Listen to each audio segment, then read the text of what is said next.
많으시며 노하기를 더디하시며 인자하심이 크시도다. 여호와께서는 모든 것을 선대하시며 그 지으신 모든 것에 긍휼을 베푸시는도다. 여호와여, 주께서 지으신 모든 것들이 주께 감사하며 주의 성도들이 주를 송축하리이다. 아멘. 다 같이 자리 생각하셔서 찬송가 9장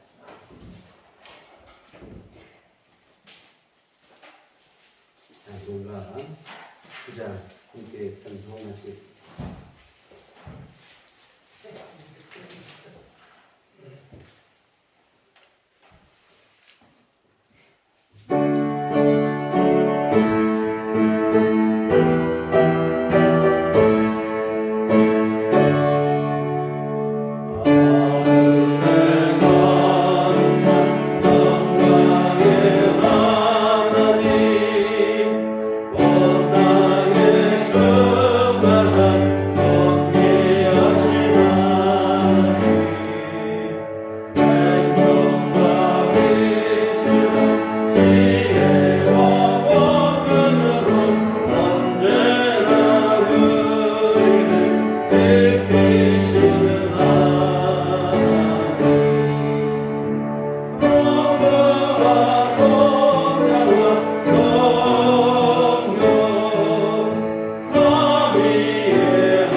전능하사 천지를 만드신 하나님 아버지를 내가 믿사오며 그의 아들 우리 주 예수 그리스도를 믿사오니 이는 성령으로 있게 하사 동정녀 마리아에게 나시고 본디오 빌라도에게 고난을 받으사 십자가에 못 박혀 죽으시고 장사한 지 사흘 만에 죽은 자 가운데서 다시 살아나시며 하늘에 오르사 전능하신 하나님 우편에 앉아 계시다가 저리로서 산자와 죽은 자를 심판하러 오시리라. 성령을 믿사오며 거룩한 공예와 성도가 서로 교통하는 것과 죄를 사하여 주시는 것과 무민하시 사는 것과 영원히 사는 것을 믿사옵나이다. 아멘. 성시교독 교문문 24번입니다.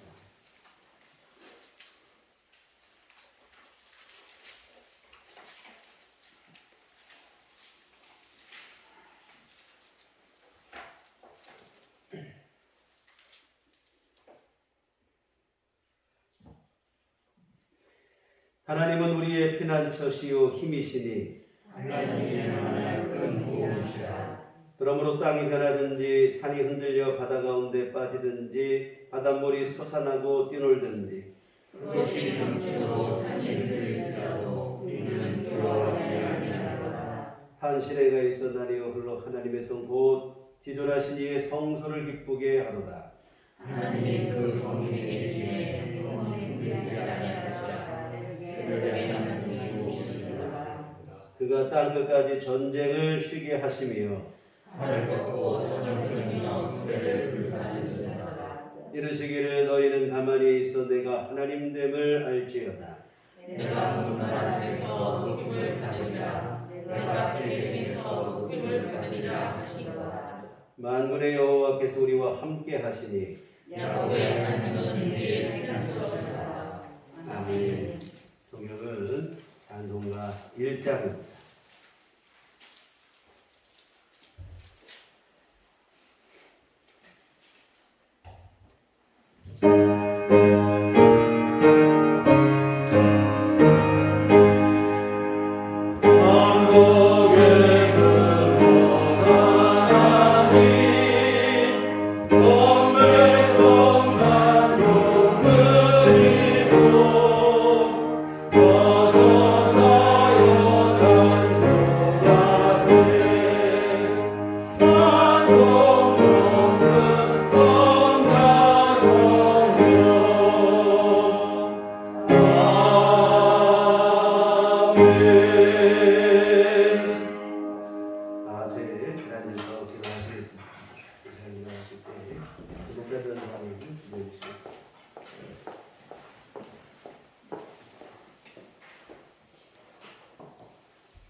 왕이신 나의 하나님이시여, 내가 주를 높이고 영원히 주의 이름을 송축하리이다. 내가 날마다 주를 송축하며 영원히 주의 이름을 송축하리이다. 여호와는 위대하시니 크게 찬양할 것이라. 그의 위대하심을 측량하지 못하리로다. 대대로 주께서 행하시는 일을 크게 찬양하며 주의 능한 일을 선포하리로다. 존귀하신 하나님 아버지께 감사와 영광을 돌립니다.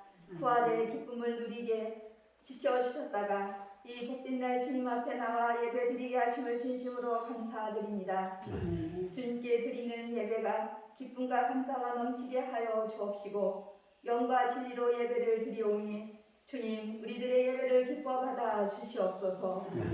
주님 4월의 마지막 주일입니다. 화려했던 벚꽃도 지고 산과 들에는 제법 나무와 풀잎들이 파릇파릇 푸르름을 자랑하고 있습니다. 사랑의 주님 우리나라를 기억하여 주시옵소서. 코로나 제재가 풀렸다고는 하지만 아직도 코로나로 인해 우리의 몸과 마음이 움츠려듭니다. 주님 하루속히 코로나가 종식되게 하여 주옵소서. 주님께 간절히 기도합니다. 러시아가 침공한 우크라이나를 지켜주시옵소서. 하루속히 평화협정을 맺어 전쟁이 끝나게 하여 주옵소서. 전쟁으로 인해 폐허가 된 도시와 많은 사람들이 난민이 되어 이웃나라로 떠나는 우크라이나를 볼 때 가슴이 아픕니다. 주님, 우리나라와 북한을 인도하여 주옵소서. 전쟁이 일어나지 않도록 인도하여 주시고 아주속히 통일되게 해 주옵소서. 사랑의 주님, 코로나로 인해 몸이 약하여 예배드리러 못 나오시는 성도님들 주님께서 은혜를 부어주셔서 온라인 예배 가정에서 잘 드릴 수 있도록 인도하옵소서. 말씀을 들을 때 깨달아지게 하시고 믿어지게 하셔서 온전하신 주님의 말씀 안에 거하게 하여 주옵소서. 주님의 말씀 붙잡고 살아갈 때 주님께서 은혜를 베풀어 주시옵고 감사가 넘치게 하여 주옵소서.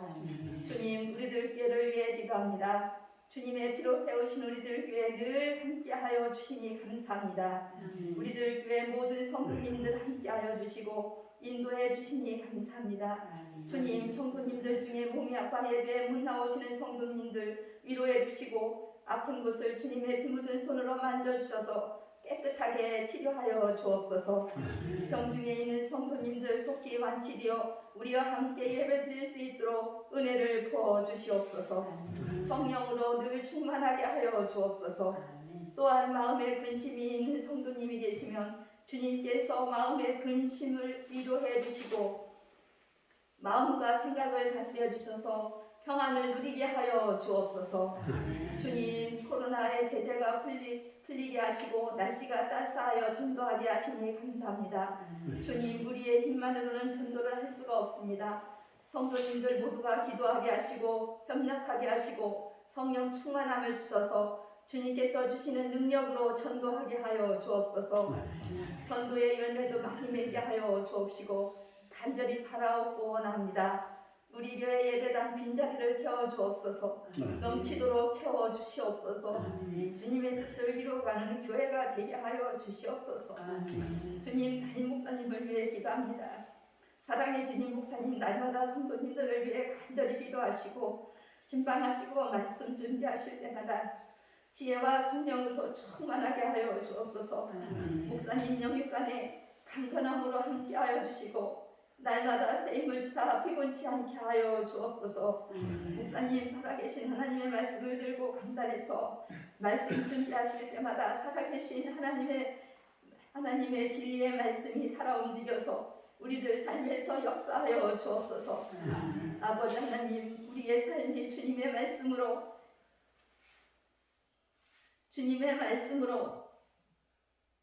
거룩한 삶으로 변화되게 하여 주옵소서. 주님께서 택하신 백성들답게 살아계신 하나님 아버지께 늘 영광 돌리게 하여 주옵소서. 우리를 죄에서 권하신 예수 그리스도의 이름으로 기도합니다. 아멘.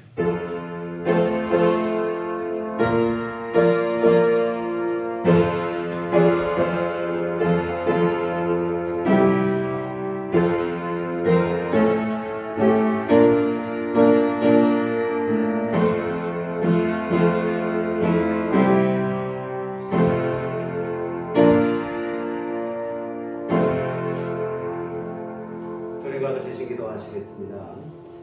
하늘에 계신 우리 아버지여, 이름이 거룩히 여김을 받으시오며 나라 임하옵시며 뜻이 하늘에서 이룬 것 같이 땅에서도 이루어지이다.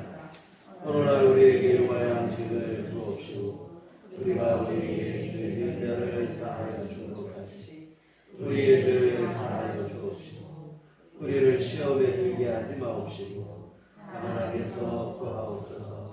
나라와 권세와 영광이 아버지께 영원히 있사옵나이다. 아멘.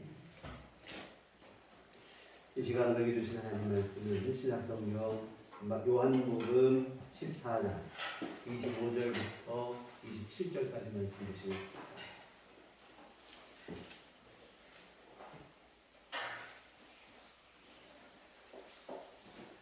요한복음 14장 25절부터 27절까지 말씀.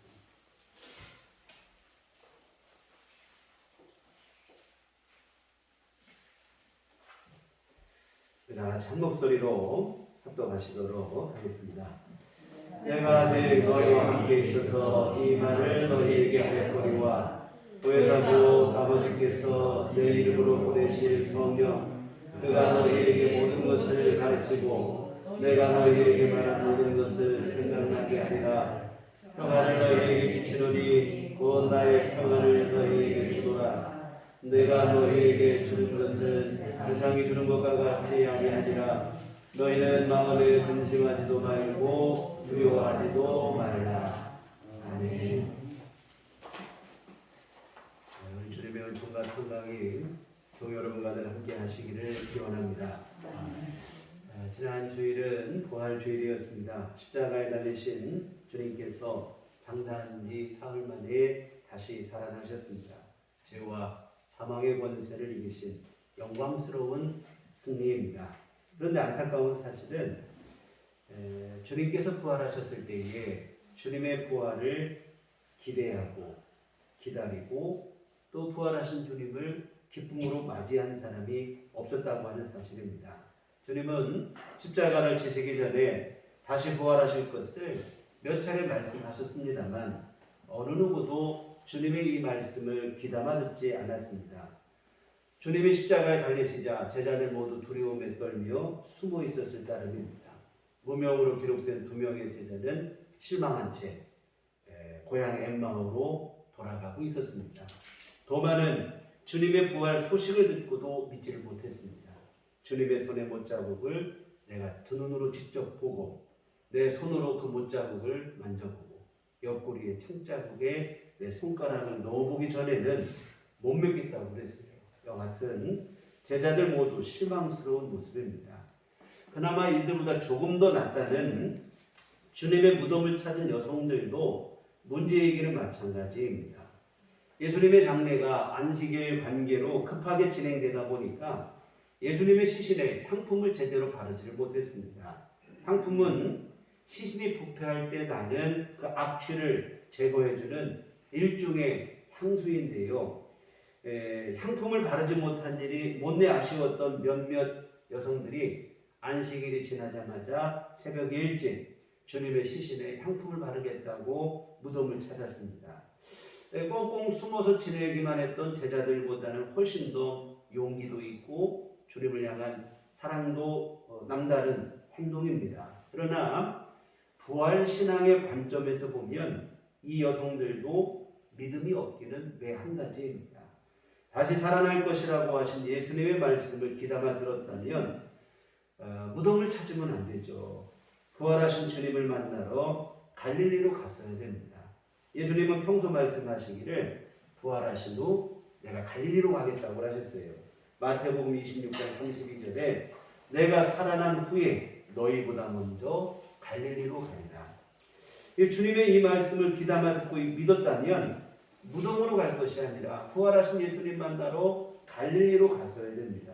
그런데 이 여성들은 무덤으로 갔어요. 여하튼 예수님의 시신에 향품을 바르기 위해서 무덤을 찾았는데 그 무덤에서 예수님의 시신을 보지 못해요. 예수님은 이미 부활하셨기 때문에 빈 무덤으로 남아있는 그 무덤을 목격하게 되어지죠. 그러면 그때라도 예수님의 부활하실 것에 대한 말씀하셨던 것을 기억해내고 주님 부활하셨구나 이런 믿음을 가졌어야 되는데 안타깝게도 여성들은 빈 무덤을 확인하고는 어떤 생각을 갖냐면 예수님의 시신을 누가 훔쳐간 줄 생각하는 거예요. 예수님의 시신이 도둑 맞았다고 생각해요. 참 안타까운 일이죠. 사랑하는 성도 여러분, 부활의 믿음을 갖는다는 것이 이렇게 어려운 일입니다. 예수님으로부터 직접 부활에 대한 예고의 말씀을 들었습니다. 그리고 실제로 빈 무덤을 확인을 했어요. 그런데도 불구하고 부활하셨을 것으로 상상도 못하는 것입니다. 도마 같은 경우는 앞에서 말씀드린 것처럼 부활하셨다는 동료 제자들의 말을 듣고도 나 못 먹겠다는 거예요. 네, 직접 보고 만져보기 전에는 못 믿겠다고 그랬습니다. 사랑하는 성도 여러분, 주님의 부활이 여러분 안에 믿어진다면 이보다 더 귀한 복이 없는 줄 믿습니다.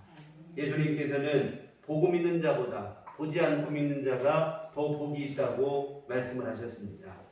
주님의 말씀을 직접 귀로 들은 적도 없고 부활하신 예수님을 우리 눈으로 본 적도 없지만 주님의 부활이 믿어져요. 뿐만 아니라 주님의 부활을 믿는 우리도 예수님께서 부활하신 것처럼 죽어도 다시 살게 될 것이 믿어집니다. 다시 살게 될 그때에는 영광스러운 천국에서 영원히 살게 될 것이 믿어집니다. 이 믿음이 여러분 안에 분명하시다면 여러분은 가장 귀한 복을 이미 다 받은 것입니다. 그리고 이처럼 주님의 부활과 오늘 여러분의 부활이 믿어지는 것, 이것이 바로 기독교가 말하는 부활 신앙입니다. 여기까지가 바로 지난주에 우리가 들었던 말씀인데요. 그런데 여러분, 이 부활 신앙이라는 것은 예수님의 부활, 그리고 우리가 다시 살게 될 부활, 이것만을 포함하는 건 아니에요. 우리가 온전한 부활 신앙이 되려면 이 믿음에 한 가지가 더해져야 되는데, 바로 뭐냐면 부활하신 예수님께서 지금도 살아계셔서 오늘 우리의 삶 속에 함께 하신다고 하는 사실이 믿어지는 일입니다. 부활하신 주님과의 동행이 누려질 때 이것이 온전한 부활 신앙이 완성이 되는 일입니다. 주님의 부활도 믿어요. 마지막 날 나의 부활도 믿는다 이 말이에요. 그런데 부활하신 예수님께서 지금은 어디 계신지 모르겠다고 하면 이것은 모순된 신앙이 되는 것이죠. 그런데 여러분, 이런 모순적인 믿음이 될 때가 의외로 많다고 하는 사실입니다. 부활하시고 지금도 살아계시고 우리 가운데 함께 하시는 예수님이신데 마치 그냥 예수님이 돌아가신 것처럼 신앙생활하는 거예요. 아직도 예수님이 무덤 가운데 계신 것처럼 신앙생활하는 거예요. 오늘 우리의 기도라고 하는 것이 하나님의 역사하심을 기대하고 주님의 도움을 기대하는 그러한 기도가 아니라 마치 부모님 무덤 찾아서 그냥 하소연하듯이 무덤에 계신 주님 앞에 하소연하듯이 하는 그러한 기도 생활이 될 때가 있어요. 그래서 기도하지도 못하고 주님을 의지하지도 못하고 좌절과 절망과 근심과 염려, 낙심에 빠지는 일, 마치 아무도 의지할 데 없는 고아가 된 듯이 힘겹게 신앙생활할 때가 있는 것입니다. 사랑하는 성도 여러분, 부활하신 주님은 지금도 살아계시고 성령으로 오늘 여러분의 삶 속에 역사하시고 동행하시는 것을 믿으시기를 바랍니다. 이 사실을 믿고 사는 것이 바로 신앙생활이에요. 성도의 삶이라고 하는 것은 다른 데 있는 것이 아니라 부활하시고 지금도 살아계셔서 우리 안에 성령으로 함께 하신다는 그 약속을 믿고 살아가는 것입니다. 이게 바로 신앙생활의 진면목이 되어집니다. 지난 수요일에도 잠깐 말씀을 드렸지만 우리가 예수를 믿는다고 갑자기 우리가 슈퍼맨이 되는 게 아닙니다. 대단한 능력을 생기게 되는 것도 아니고 또한 우리가 두 발 딛고 살아가는 이 세상 또한 여전히 악하고 험악하고 사탄도 역사하고 그러나 여러분 우리 안에 믿음이 들어올 때 한 가지 분명하게 달라지는 것이 있는데 주님께서 여러분과 함께 하시는 그 일입니다. 예수를 구주로 믿는 성도의 삶 속에 우리 주님께서 성령으로 함께 하십니다. 이 약속을 믿고 사는 거예요. 이게 바로 신앙생활이고 이러한 삶을 사는 게 성도의 삶이 되어집니다. 그리고 오늘 본문이 바로 지금까지 말씀드린 그 약속에 대한 말씀입니다. 예수님께서는 십자가 지시기 전날 제자들과 마지막 6월절 만찬을 잡수시는데 그때 여러 말씀을 하셨는데 오늘 본문이 그 말씀 중에 하나인데 성령을 보내주시겠다는 약속 그리고 주님 안에 있는 평안을 우리에게 주시겠다는 두 가지 약속의 말씀을 주셨습니다. 그런데 여러분 이 두 가지 약속은 사실은 한 가지예요. 성령을 주시겠다, 평안을 주겠다. 이것은 다른 모습이지만 하나입니다. 왜 그러냐면 부활하신 예수님께서 성령으로 지금 내 삶 속에 함께 하신다는 것이 믿어질 때 그때 비로소 주님이 주시는 평안이 우리 안에 누려지기 때문입니다. 따로따로 각각이 아니라 이 두 개는 함께 가게 돼 있어요. 성령이 나와 함께 하신 믿어질 때 우리 안에 평안이 머물게 되고 평안이 누려집니다. 이와 같은 주님은 성령을 보내실 것 그리고 그 성령 안에서 평안을 누리게 될 것을 약속하십니다. 그러면서 하시는 말씀이 근심하지도 말고 두려워하지도 말라 이렇게 하십니다. 언제 어디서나 성령께서 함께 하실 것을 믿고 근심과 두려움을 이기고 참 평안을 누리라는 말씀인데 주님의 이 약속이 실제로 이루어진 것을 우리가 사도행전에서 확인할 수 있어요. 사도행전에 보시면 오순절 성령 강림 이후 주님의 제자들이 담대한 복음 증거자로 거듭난 것을 볼 수 있습니다. 본래 이렇게 담대한 자들이 아니었죠. 주를 위해서 죽을지언정 내가 주님 부인하지 않겠다고 큰 소리 쳤지만 주님 붙잡히실 때 다 도망치고 말았어요. 베드로는 어린 여종 앞에서조차도 주님을 모른다고 3번이나 부인하기까지도 했습니다. 이렇게 두려움에 사로잡힌 사람들이었는데, 그런데 주님께서 약속하신 성령이 임하시고 나니까 완전히 새 사람이 되는 거예요. 더 이상 숨지 않습니다. 도망치지도 않아요. 주님을 부인하지도 않고 두려움과 낙심에 함몰되지도 않습니다. 담대하게 복음을 전하는데 예수님이 우리의 구주가 되셨다. 주님은 부활하실 뿐만 아니라 우리의 구주가 되시고 우리 주인이 되신다. 당당하게 선포합니다.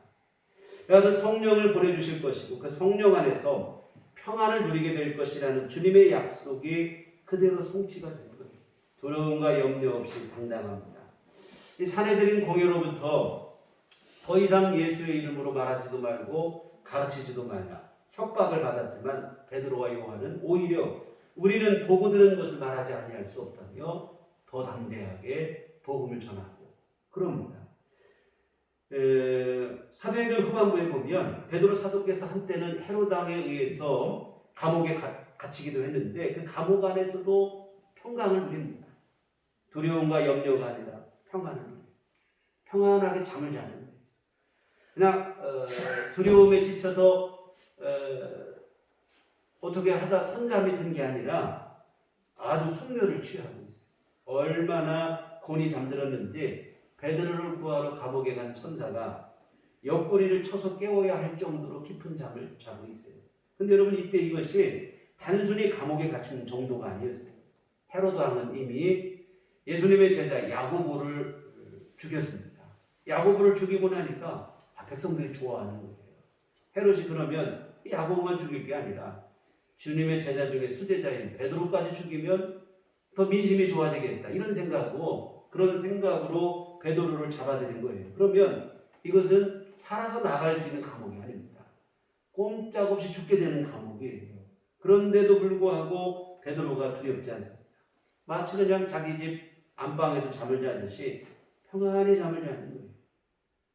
성령의 함께 하심에 대한 믿음, 그 확신이 분명이기 때문에 그리고 더 궁극적으로는 설령 내가 여기서 죽는다 할지라도 나는 예수 그리스도 안에서 천국과 영생을 약속받은 자에게 두려울 게 없다 라고 하는 믿음 때문입니다.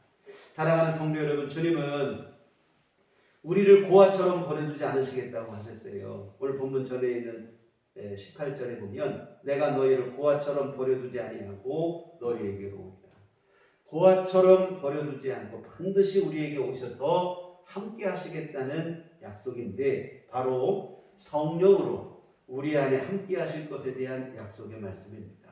우리를 버려두지 아니하시고 친히 함께 하십니다.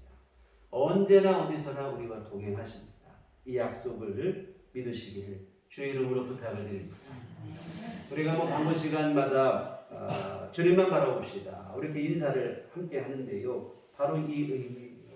주님께서 언제나 어디서나 우리와 함께 하신다는 사실을 믿고 주님을 믿고 의지하며 신뢰하며 살아가자는 서로 간의 인사와 격려의 말씀입니다.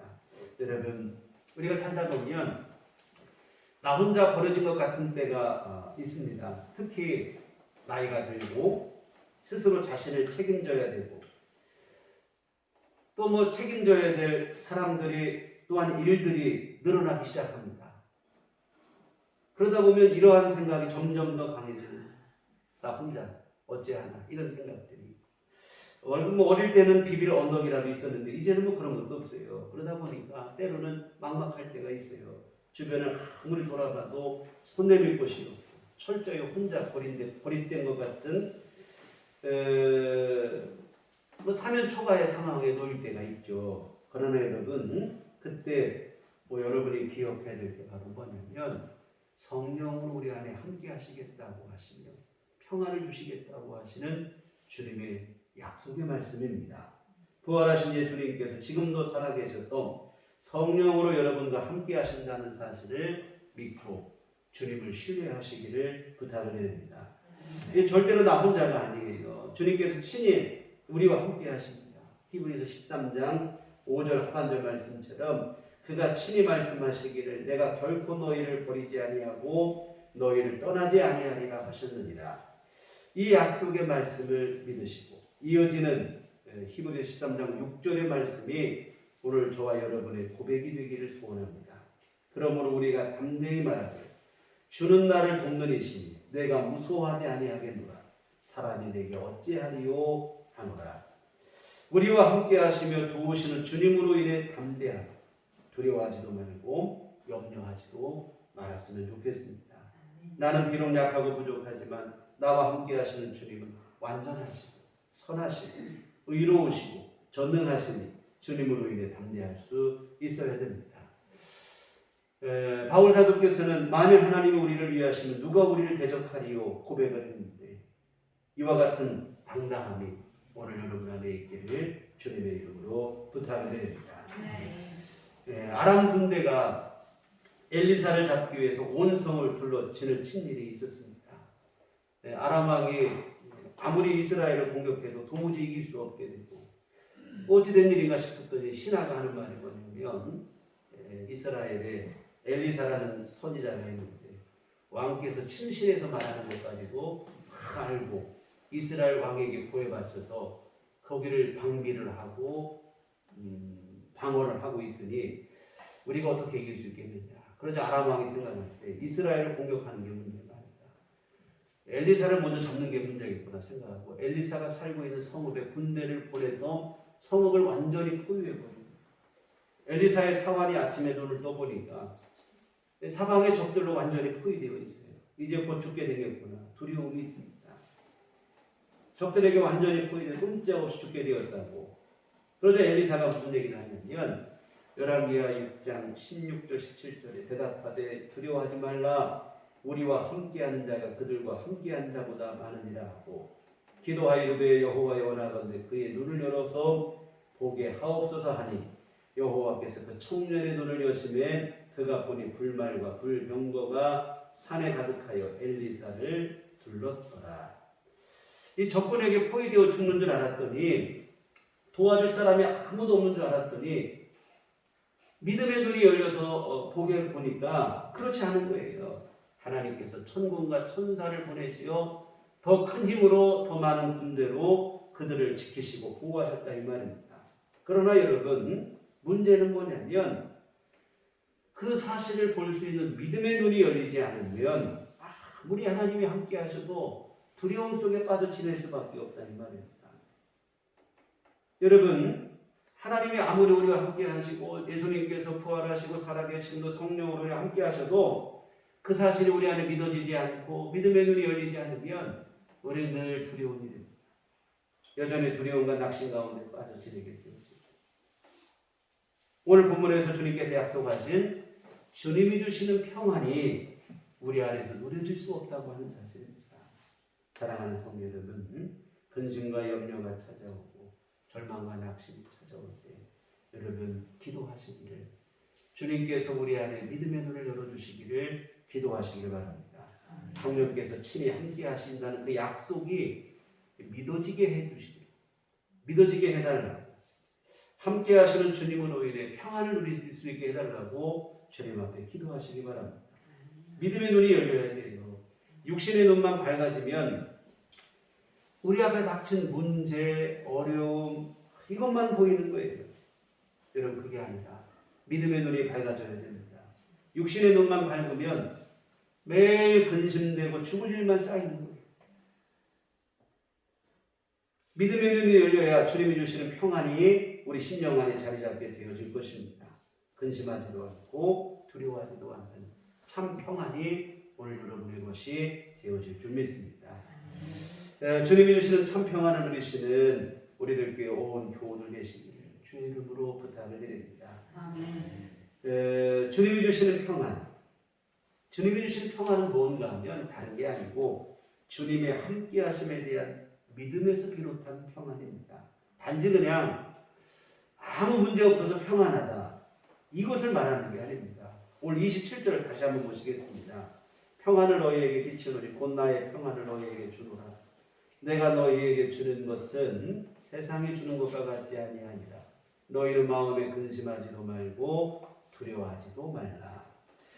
우리에게 평안을 주시는데 그냥 평안이 아니라 주님의 평안을 주시겠다는 거예요. 우리 예수님 안에 있는 평안을 우리에게 주시겠다. 그러면 예수님 안에 있는 평안이 무엇인가? 오늘 본문의 상황으로 보면 예수님이 지금 십자가를 앞두고 있는, 이제 예수님이 오늘 요한복음 14장은 아까 말씀드린 것처럼 제자들과 함께 유월절 전날 저녁에 마지막 유월절 식사를 잡수시는 날이에요. 이 식사를 잡수시고 겟세마네 동산에 올라가 기도하시고 붙잡히시고 그 다음날 아침에 십자가를 지시는 상황이라 이 말입니다. 십자가를 코앞에 두고 있는 상황입니다. 그런데도 불구하고 주님이 그 가운데서도 평안을 누리십니다. 예수님은 지금 십자가 지시기 전날인데 이때 주님께서 하신 일이 뭐냐면 제자들을 향한 부탁의 말씀, 권면의 말씀, 그들을 위한 기도, 예수님 자신을 위한 걱정과 염려가 아니라 제자들을 위해서 부탁하고 당부의 말을 하고 약속의 말을 하고 그들을 위해서 기도하시고, 평안이 누려지지 않고는 할 수 없는 일이에요. 이것은 뭐냐면 주님의 평안은 뭐냐면 십자가 앞에서도 두려워하지 않는 평안, 이것을 말합니다. 이러한 평안을 우리에게 주시겠다는 거예요. 여러분, 단지 그냥 아무 문제 없어서 평안한 것과는 전혀 다르다 이 말이에요. 거센 폭풍과 풍랑 속에서도 주님으로 인해서 평안할 수 있는 것을 말하는 거예요. 단지 아무 문제 없고 태평에서 느끼는 그 안정감은 이것을 말하는 게 아닙니다. 주님이 주시는 평안. 여러분, 그냥 단지 아무 문제 없이 평안한 것은 이게 바로 오늘 본문에서 말하는 세상이 주는 것이라 합니다. 세상이 주는 평안입니다. 여러분, 세상이 주는 평안 무엇이 있겠습니까? 뭐 돈과 명예, 권력, 인기, 뭐 이러한 것에서 비롯되는 평안함일 것인데, 대표적인 것이 뭐 이제 물질 아니겠어요? 돈을 많이 가지게 되면 나는 안전하다, 이런 생각을 갖기 마련입니다. 통장이나 지갑에 돈이 두둑하게 되면 안정감이 있죠. 그러나 여러분, 오늘 본문에서 주님이 하시는 평안은 단지 이런 것을 두고 하시는 말씀이 아니에요. 방금 말씀드린 것처럼 폭풍 속에서일지라도 풍랑 속에서일지라도 함께 하시는 성령으로 인해서 담대하고 평안할 수 있는 것, 이것을 말하는 것입니다. 물론 당장 볼 때는 그렇다면 세상이 주는 평안이 더 좋아 보일 수 있어요. 왜? 당장 손에 잡히는 것이기 때문에 그렇습니다. 그러나 여러분, 세상이 주는 평안은 거짓 평안일 때가 많습니다. 왜 그런가 하면 우리의 신앙을 오히려 나태하게 하고 퇴보하게 하기 때문입니다. 손에 잡힌 평안으로 인해, 안정감으로 인해서 주님을 향한 간절함이 사라지는 거예요. 기도가 실종이 되고 우리의 믿음이 약하고, 그렇다면 이것은 복이 아니라 오히려 독이 됩니다. 여러분, 하나님 잃어버리고 믿음 잃어버리면 사실은 모든 것을 잃어버린 거예요. 내 근간을 잃어버린 거라 이 말이죠. 진정한 평안은 하나님을 몰라보고 그 은혜도 몰라보고 감사하지도 않고 간절한 이게 아니라 진정한 평안, 주님이 주시는 평안은 뭐냐면 그 평안함 때문에 하나님 앞에서 감사하게 되는 것이고 더욱 주님을 신뢰하고 의지하게 되는 것이고 더 기도하게 만드는 것이고. 그런데 여러분, 세상이 주는 평안은 그 반대가 돼요. 그렇다면 이것은 평안이 아니라 사실은 거짓 평안이라 이 말이죠. 이러한 거짓 평안을 우리가 성경에서 여러 곳 찾아볼 수 있어요. 누가복음 12장에 보시면 풍년이 들어 많은 곡식을 창고에 저장한 농부가 내가 내 영혼에게 이르되 영혼아, 여러 해 쓸 물건을 많이 쌓아두었으니 평안히 먹고 쉬고 마시고 즐거워하자, 흡족해 하는 장면이 나옵니다. 그런데 이 부자를 향해서 주님은 뭐라고 말씀하십니까? 어리석은 자여, 오늘 밤에 내 영혼을 도로 찾으리니 그러면 내 준비한 것이 누구의 것이 되겠느냐. 이 부자가 쌓아놓은 재물로 인해 누리는 안정감, 평안은 하나님 말씀 앞에서 한순간에 무너지고 마는 거예요. 이거 주님이 주신 평안이 아니라 이 말입니다. 계시록 3장 17절에도 보면 라오디게아 교회 교인들이 스스로 말하기를 나는 부자라 부요하여 부족한 것이 없다 했습니다. 그러나 하나님은 말씀하시기를 내 곤고한 것과 가련한 것과 가난한 것과 눈먼 것과 벌거벗은 것을 알지 못하는도다. 거짓 평안에 속고 있다는 거예요. 매일 성경 요즘 우리가 묵상하고 있는 요나서의 경우도 마찬가지입니다. 니느웨로 가라는 하나님의 명령을 어기고 요나는 다시스로 가는데 반대로 길로 향했습니다. 이 선지자로 부름받았는데 오히려 사명을 저버리고 도망치는 거예요. 여하튼 다시스로 가기로 마음 먹고 요빠 항구에 갔더니 마침 다시스로 가는 배가 준비되어 있어요. 요나는 생각할 때 역시 자기 생각이 옳았다고 그렇게 생각을 하고 배를 탔겠죠. 배를 탔더니 그 배가 처음에는 순풍에 도들 담듯이 순항을 합니다. 모든 게 잘 된 줄 알고 배 밑창에 들어가서 요나가 곤히 잠을 자고 있어요. 그런데 하나님은 불순종한 요나에게 풍랑을 일으킨다 이 말입니다. 요나가 배 밑에 자고 있는 이 평안함은 진짜 평안이 아니라 거짓 평안이었다 이 말입니다. 여러분 단순히 마음이 편하다고 진짜 평안이 아닙니다. 폭풍 전야가 가장 고요하다고 그랬어요. 단지 고요하고 문제없다고 평안한 것으로 착각하면 큰 오산입니다. 평안인 줄 알았던 것이 거짓임이 밝혀지는 날 끔찍한 추락을 맛보게 되어집니다. 성령께로부터 말미암은 평안인지 주님으로부터 임한 평안인지 믿음 안에서 주어진 평안인지를 여러분이 살펴보셔야 됩니다. 거짓 평안에 속으면 안 돼요. 주님의 함께 하심을 믿는 믿음 안에서 누려지는 평안함, 주님의 약속에 대한 믿음 안에서 부어지는 평안함이셔야 됩니다.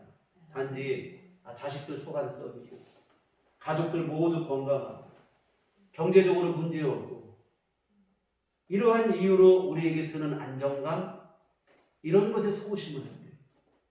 이런 안정감에 취해버리면 결국에는 나중에 자칫하면 하나님도 잃어버리고 믿음도 잃어버리기 십상입니다. 주님의 함께 하심 내가 하나님을 향한 간절한 믿음 이로 말미암은 이에서 비롯한 평안함이 오늘 여러분 안에 누려주시기를 주의 이름으로 부탁을 드립니다. 사랑하는 성도 여러분, 주님은 주님의 평안을 우리에게 주시겠다고 하시고 그러니 무슨 일을 만나도 근심하지 말고 두려워하지 말라고 합니다. 어떤 어려움과 문제를 여러분 만나시더라도 그것 때문에 절망하지 마시기 바랍니다. 나 혼자 버려질 거라고 착각하지 마시기 바라요. 하나님께서 여러분과 함께 하시는 줄 믿습니다. 그리고 또한 세상이 주는 거짓 평안에도 방금까지 말씀드린 것처럼 속지 않았으면 좋겠습니다. 문제없이 태평한 그 자체로 다 된 것이 아닙니다. 그 평안함이라고 하는 것이 어디에서부터 비롯되었는가를 여러분이 따져보셔야 돼요. 주님의 함께 하심으로 인한 주님의 도우심으로 인한 하나님의 역사하시고 도우심으로 그것에서 비롯한 평안함이셔야 됩니다. 이런 평안함이 진정한 평안함이고 이런 평안함은 우리를 영적으로 나태하게 하지 않아요. 오히려 주님께 더욱 감사하게 합니다. 더욱 겸손히 주님의 은혜를 간절하게 의지하게 하고 무슨 일을 만나더라도 하나님을 더욱 신뢰하는 믿음 가운데 서게 하는 줄 믿습니다. 이러한 평안함을 누리는 여러분의 삶이 되셨으면 좋겠습니다. 부활하신 주님 우리를 다시 부활하게 하실 것 뿐만 아니라 그 주님은 지금도 살아계셔서 성령으로 여러분과 함께 하심이 믿어지시고 그 믿음 안에서 참 평안을 누리셨으면 좋겠습니다. 예배 시간 전반부에 성시 교독을 할 때 함께 교독하신 시편 46편의 고백이 오늘 저와 여러분 모두의 고백이 되었으면 좋겠습니다. 시편 46편 1절 3절 말씀 보면 하나님은 우리의 피난처시요 힘이시니 환난 중에 만날 큰 도움이시라. 그러므로 땅이 변하든지 산이 흔들려 바다 가운데 빠지든지 바닷물이 솟아나고 뛰놀든지 그것이 넘침으로 산이 흔들릴지라도 우리는 두려워하지 아니하리로다. 여러분, 언제 어디서나 어떤 상황 속에서라도 어떤 가운데서라도 주님이 주시는 진정한 평안함이 참 평안이 여러분 마음속에 늘 넘쳐나기를 주님의 이름으로 부탁을 드립니다. 기도하시겠어요? 하나님 아버지, 주님은 부활하시고 살아서 언제나 함께 하시되 성령으로 우리와 동행하실 것을 약속하시고 이 성령의 동행하심 안에서 우리 안에 참 평안을 주실 것을 약속하셨습니다. 하나님 아버지, 주님의 이 약속이 우리 안에 온전히 믿어지게 하시고 그 주님의 약속이 우리 안에서 누려지게 하여 주시옵소서. 성령의 동행하심을 믿고 우리가 언제나 어떤 마음에서나 혼자라는 생각을 버리게 하시고 주님과 늘 동행하게 하여 주시옵소서. 또한 때마다 일마다 도우시는 주의 은총으로 인해 참 평안을 누리는 삶이 될 수 있도록 도와주시옵소서. 주님의 평안, 주님이 주시는 그 평안이 오늘 우리 모두의 삶 속에 날마다 흘러넘치도록 도와주시옵소서. 예수님 이름으로 기도했습니다. 아멘. 찬송가 182장. 찬송가 182장 함께 찬송하시겠습니다.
귀하시는 주를 감사드립니다.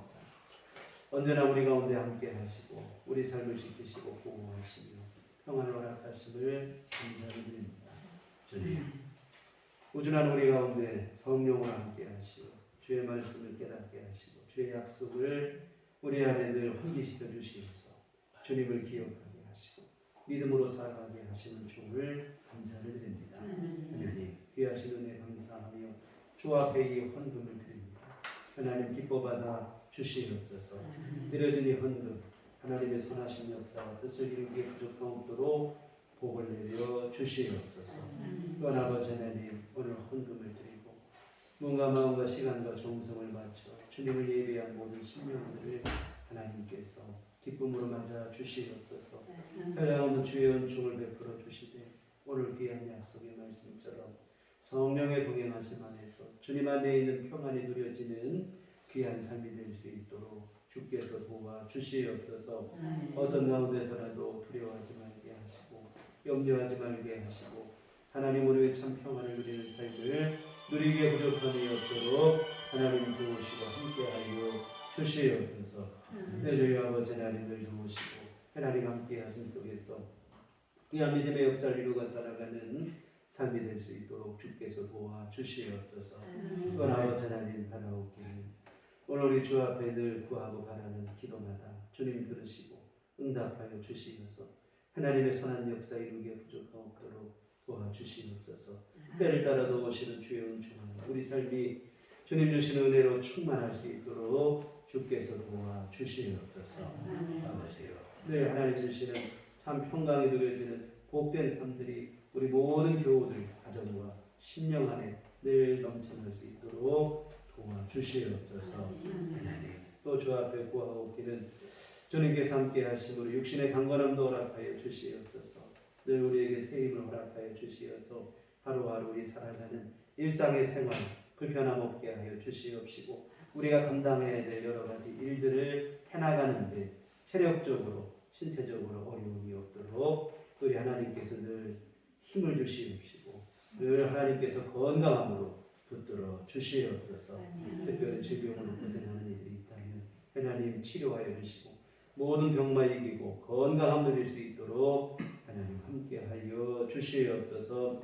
아버지 하나님 또한 경제적으로 어려운 때에 하나님께서 우리 일용할 모든 것을 공급하여 주시옵소서. 때마다 일마다 하나님께서 은총을 내려주시옵시고 우리 주님 채우시고 부어주심으로 인해서 어려움 당하지 않도록 도와주시옵시고 늘 하나님 안에서 아버지 하나님 주시는 귀한 은총을 만족하며 기쁨으로 살아갈 수 있는 삶이 될 수 있도록 도와주시옵소서. 하나님 한 주간 또한 우리 살아갈 때 주님과 늘 동행하게 하여 주시옵소서. 우리 안에 우리 주 예수 그리스도의 은혜가 넘치게 하여 주시옵시고 주님의 귀하신 인도하심과 선하신 보호하심 안에 살아가는 삶이 될 수 있도록 도와주시옵소서. 또한 우리 어느 곳에 있든지 하나님 그곳에서 예수 믿는 사람답게 우리 삶을 살아갈 수 있도록 도와주시옵소서. 그리스도의 향기를 알리는 삶이 될 수 있도록 도와주시옵소서. 예수님 이름으로 기도했습니다. 아멘. 다 같이 교회의 시간입니다. 인사하실 때 주님만 바라봅시다. 주님만 바라봅시다. 다음 주는 5월 첫 주 어린이 주일로 예배를 드립니다. 주님께서 우리에게 허락하신 정말 소중한 선물이 자녀인 것 같아요. 우리 믿음 안에서 주님께서 맡겨주신 자녀들 믿음으로 잘 인도하는 그러한 마음을 되새기는 그러한 주일입니다. 매주 목요일 오후 2시에 전도 모임이 있습니다. 기도해 주시고 함께 협력 주시고 우리 일상의 삶 속에서 만나는 모든 주님의 복음을 전하고 전도하는 그런 삶이 생활 속에 이루어졌으면 좋겠습니다. 교회 밖의 집회와 성경 참여를 통하고 교회 중심으로 건강한 신앙생활 우리 모두 함께 이어가기를 바랍니다. 다 같이 일어나셔서 우리 서로를 축복하시며 평안을 얻겠습니다. 함께 기도하시겠습니다.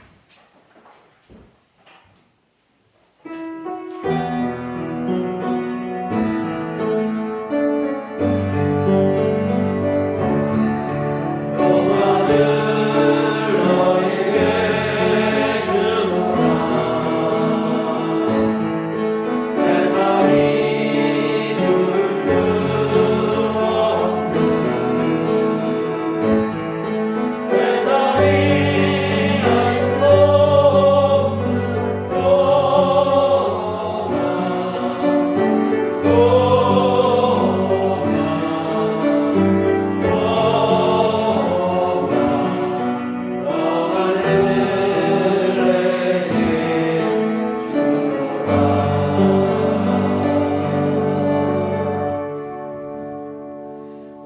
성령이 너희에게 임하시면 너희가 권능을 받고 예루살렘과 온 유대와 사마리아와 땅 끝까지 이르러 내 증인이 되리라. 우리가 주의 증인이 되겠습니다. 이제는 우리 주 예수 그리스도의 구속의 은혜와 하나님 아버지의 극진하신 사랑하심과 성령님의 이름을 등력사 감화감동 충만하시니 주의 피로 세우신 우리들 교회 위에와 오직 주님 주시는 평안을 누리기를 소원하는 주의 사랑하는 모든 자녀들의 심령 위에 지금부터 영원토록 함께 계시기를 간절히 축원하옵나이다. 아멘.